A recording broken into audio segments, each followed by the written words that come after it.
Well, I'm back from attending the big meeting.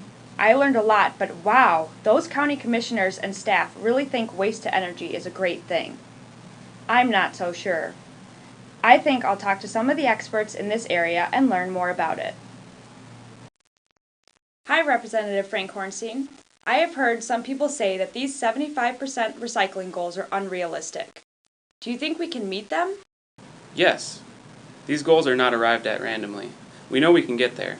The key was putting the numbers into state law so that everyone knows that we're serious.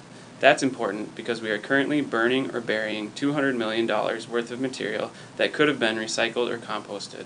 What a waste. Hello, Susan Hubbard from Nothing Left to Waste and founder of Eureka Recycling.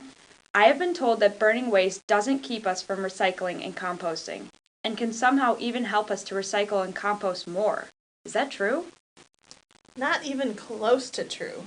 We've already made multi-million-dollar investments into burning garbage with money collected from residents that's supposed to be used to reduce waste and increase recycling, reuse, and composting. These new investments commit us to burning waste for decades more. This both competes with recycling, reuse, and composting, and guarantees that burning will win because we are and would continue to be committed to providing tons to the burner, whether we have them or not. It rigs the game so wasting always wins. Dr. Paul Connett, author of The Zero Waste Solution. People talk about waste to energy as being better than landfilling because landfills leak into our water, as if waste to energy just makes the waste go away. Is that true? Not at all! Waste to energy proponents want us to believe that waste gets turned into energy. What really happens is waste gets turned into toxic waste that we then either breathe via nanoparticles, tons of which are emitted by the smokestacks, or that end up as toxic ash, which then has to be, you guessed it, landfilled.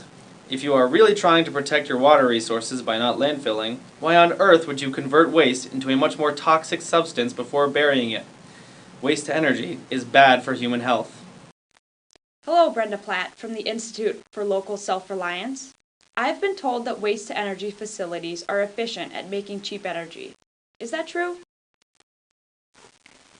Goodness, no.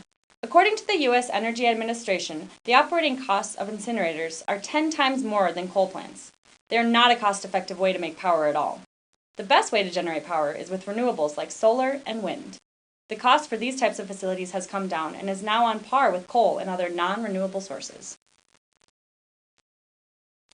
Wow, Monica Wilson from Gaia, the Global Alliance for Incinerator Alternatives. Thanks for taking the time to answer my questions. I hear folks say that waste to energy is good for the economy. Is that true? No, incinerators are bad for local economies. As the most expensive waste handling option, they only sustain one job for every 10 jobs at a recycling facility. It doesn't seem like waste to energy is a very good choice. I wonder if there are any alternatives to turn to instead of burning waste. You know, things that have worked in other communities. So I asked the experts and they said, Definitely. Yeah. Absolutely! we already recycle or compost 50% of our discards.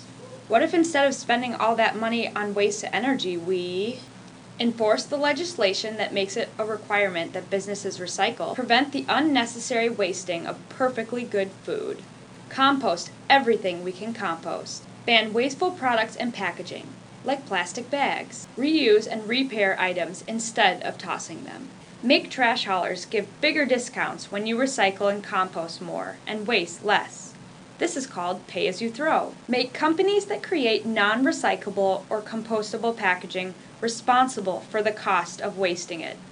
This is called extended producer responsibility, and laws like it are being considered and passed in states all over the country. If we did all this, we'd have darn near zero waste, which would make us healthier and improve our community. Finally, after all I'd learned, I wanted to check back with the Ramsey County staff. If only they could hear all that I had learned, they would change their mind. Hello, I've been learning a lot more about waste to energy, and I have some other questions. If our goal is to increase the amount we recycle, compost, and reuse by 25%, while at the same time we are making a commitment to increase the tons of trash we burn by 21%, How can we both decrease and increase the amount of trash at the exact same time? If we do happen to be successful at reusing, recycling, and composting, we will need to import waste from other places to make up the difference, in order to keep the facility we're buying economically viable. Don't worry, we're assuming we'll have no problem finding trash to buy from other counties.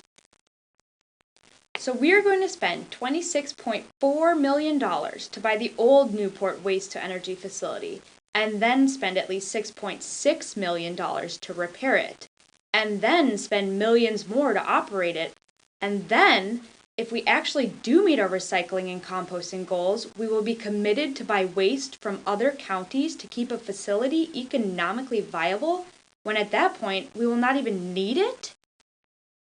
Well, yes.